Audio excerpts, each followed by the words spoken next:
So I want to show you a team that can beat them and that can beat overall many teams. So it's very well positioned, this team, in the current meta, and it definitely beats the Enchanter teams, and we're gonna show you how it's done right here.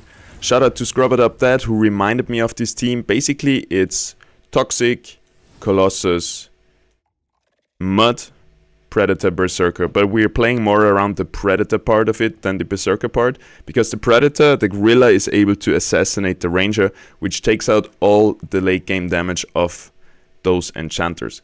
So first round we bring in the Cardalux with our Ranger, and usually we're also gonna put in the Armament, which we're gonna remove now, to then actually be able to play a Null plus an Archelon, very standard Colossus Verdant opener, one of the strongest round 2s in the game, I believe. And we want to have our Archelon take some damage, and we want to spread out our units on this line. So we're just gonna make sure that we take up as much place in the front line as possible, so we're not too grouped around one clump where the Enchanter can do the most damage. We also want to have Toxic on both sides of our field, so we can apply Toxic to everybody and not just in this area.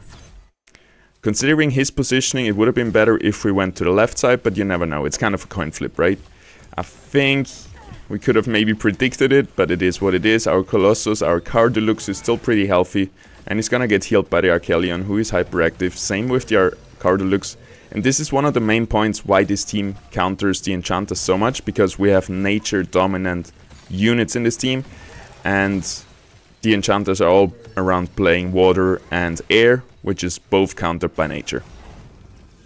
Other teams I've tried to utilize that too with Phosphorus decks, where we bring in nature tanks instead of the 3 water bulwarks, but it didn't really work out, as it wasn't enough to just have those small units go hyperactive.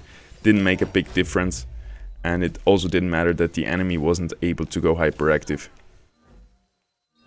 There's another team that I want to try out versus Enchanters, and yeah, stay tuned. In the next video I'm gonna show you another team that can beat Enchanters, but this one is very solid. I've also had success versus Phosphorus.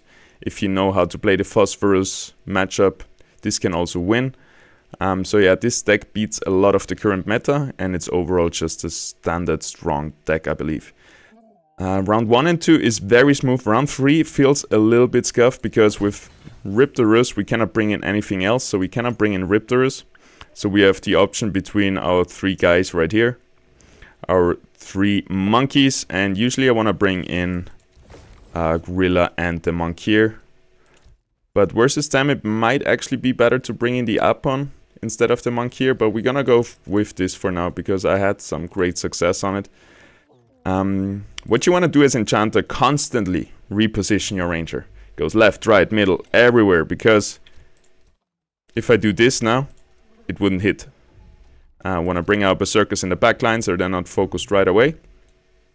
But yeah, he's gonna keep his range in the same positioning so I can assassinate him. But usually a good Enchanter player will reposition his Ranger every turn, because it's free, because he's your main carry, and you want to stay unpredictable and not be able to be sniped like this. And there goes the Enchanter. Since there's no armaments on the on the Ranger yet, it doesn't matter so much.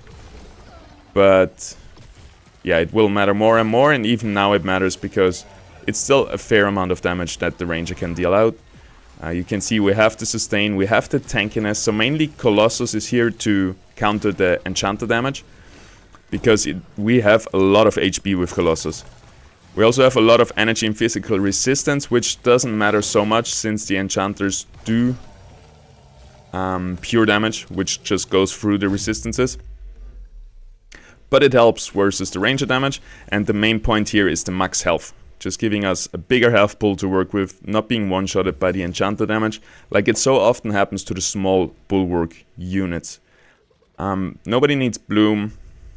Grid and Resolve, not that important either. Thorns would be huge on our Cardalux, and also reducing their energy gain is pretty nice. But it's gonna be hard to bring it into the backline, because I want to itemize my Gorilla with 2 offensive augments, or at least Indomitable and 1 offensive augment.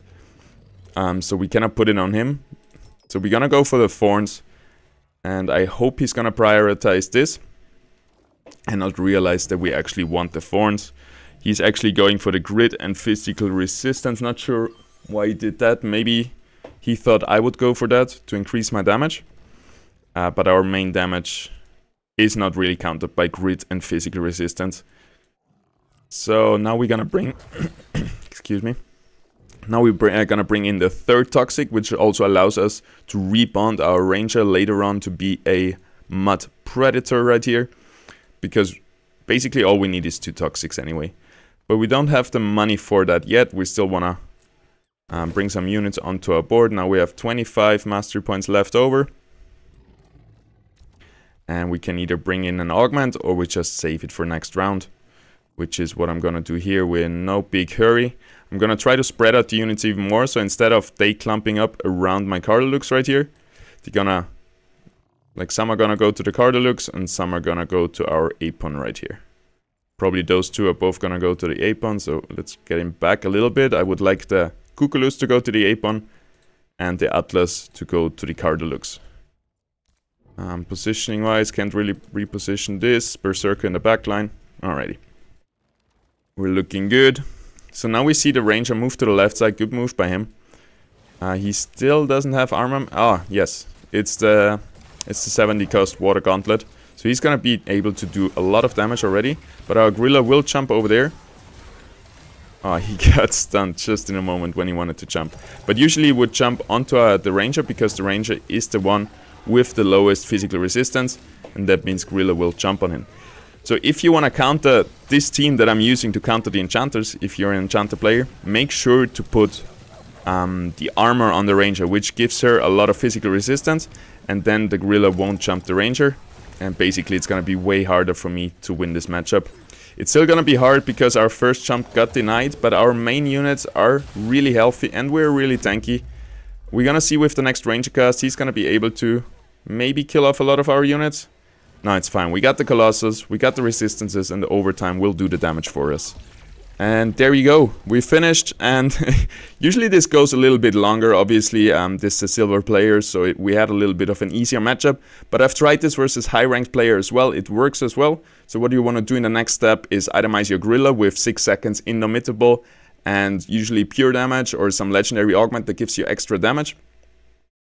And yeah, that's basically a win condition. The Gorilla just slashing through the backline with the Ranger also being Mud Predator. And yeah, that's it. Thank you so much for tuning in. I see you in the next one where I'm gonna go over another one that will counter Enchanters, because Enchanters have been really grinding my gear. So I'm gonna try to boost them out of the meta.